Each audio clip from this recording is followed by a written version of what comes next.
I was asked the following. A sixth-grade teacher is teaching my child about evolution and that the Earth is billions of years old. I do not want this taught to my child because it goes against our religious conviction. What do I say to the teacher to accomplish this? The Earth is billions of years old. This is an incontrovertible fact. However, this fact does not have to conflict with your religious beliefs. Please note, I said have to. Far from it, in fact, it could enhance it and foster an even greater understanding and perspective, a curiosity for spiritual growth without defiling or damaging your long-held beliefs, traditions, and values. This is how I would explain it to my 8-year-old daughter. I don't know what grade that means with the American system, so I couldn't tell you what approximate grade that would place her.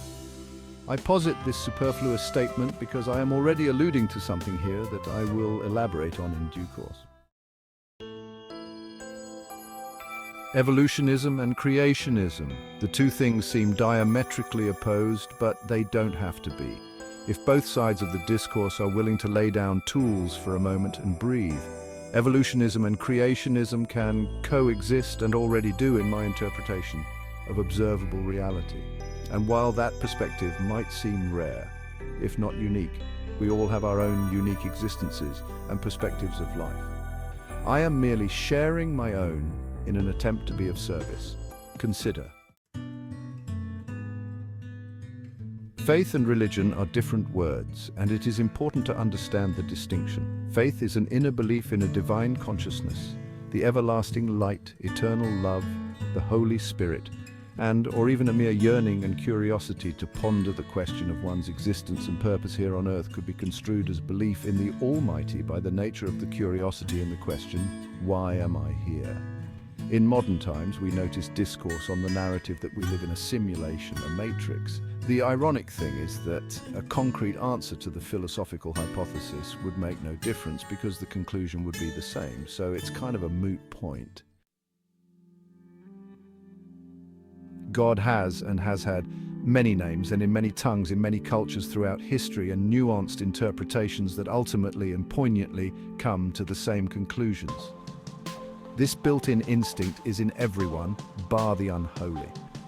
Even historical cultures that knew not of each other's existence had no contact with each other until more recently in civilization's history, understood this and had their own meaning for God. This can ultimately only be a good thing since it's the one fundamental thing we all agree on and share.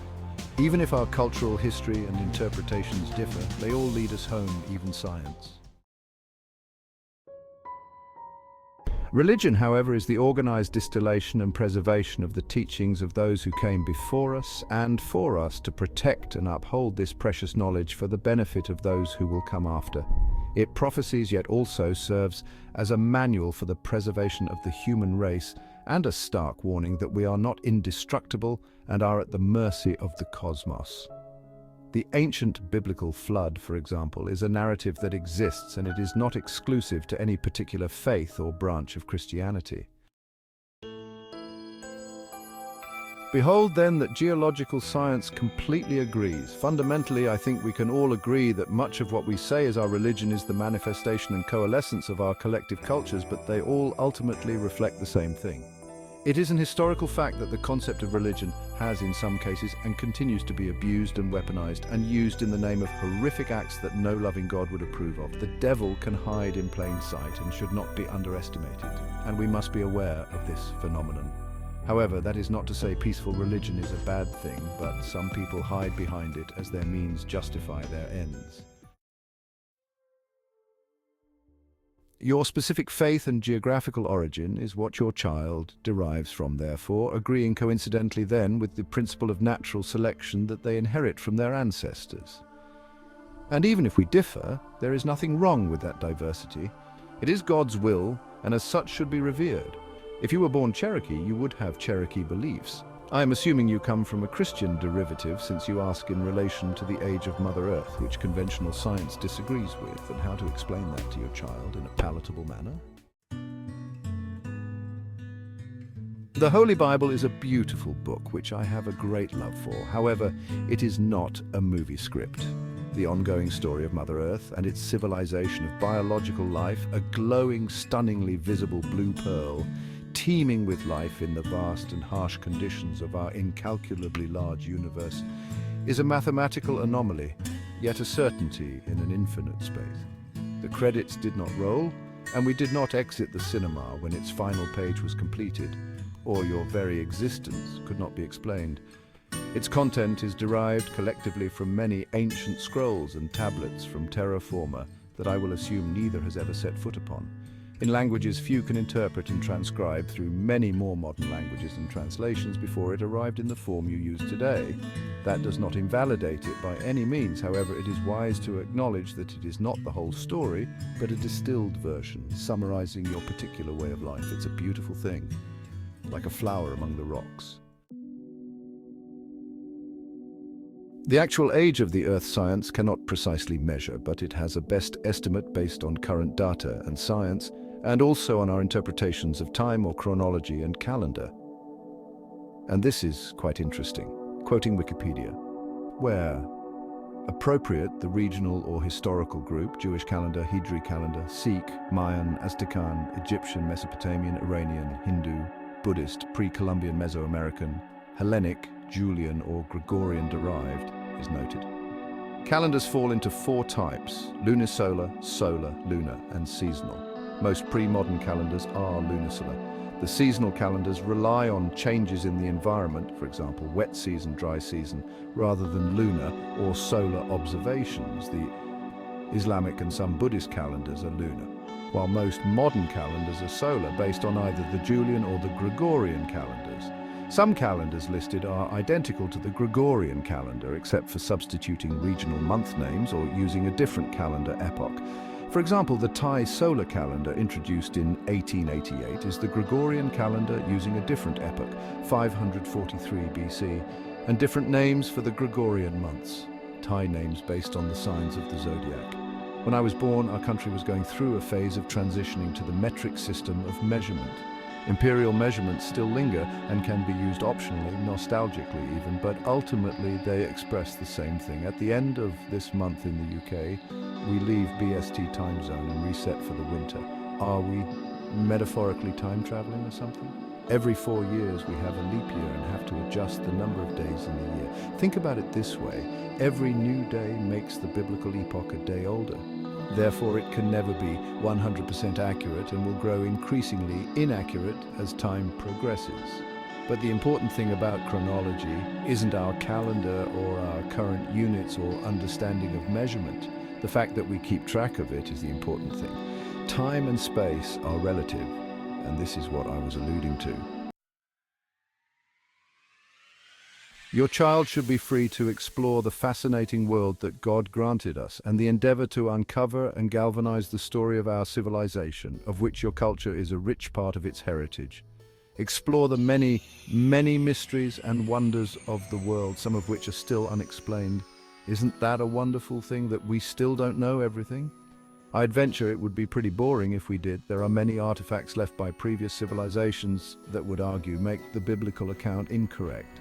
But really, it only matters if you want to be really over-analytical and argue over our historical measurement of time and what epoch we measure it from and whose unit of measurement.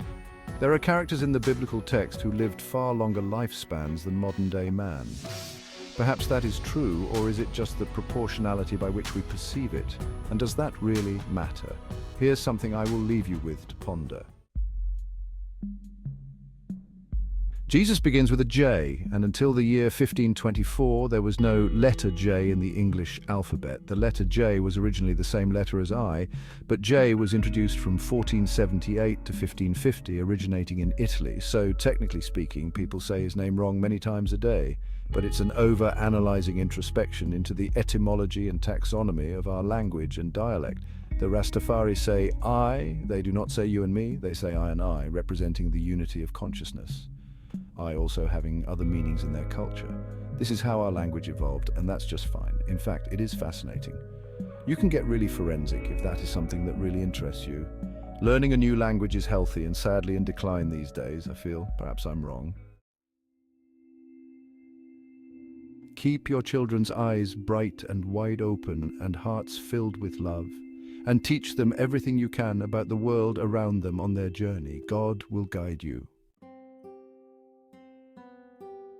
Kahlil Gibran, 1883 to 1931, and a woman who held a babe against her bosom said, "Speak to us of children," and he said, "Your children are not your children. They are the sons and daughters of life's longing for itself. They come through you but not from you, and though they are with you, yet they belong not to you. You may give them your love but not your thoughts, for they have their own thoughts. You may house their bodies but not their souls, for their souls dwell in the house of tomorrow, which you cannot visit, not even in your dreams. You may strive to be like them, but seek not to make them like you. For life goes not backward, nor tarries with yesterday. You are the bows from which your children as living arrows are sent forth. The archer sees the mark upon the path of the infinite, and he bends you with his might, that his arrows may go swift and far. Let your bending in the archer's hand be for gladness, for even as he loves the arrow that flies, so he loves also the bow that is stable." From The Prophet, published by Knopf in 1923. Thank you for watching. We hope you found this guide helpful in balancing faith and science. Stay curious and keep exploring. Remember, the journey of understanding is ongoing, and every question leads to new discoveries. Your pursuit of knowledge and faith can coexist, guiding you towards a more profound appreciation of life's mysteries.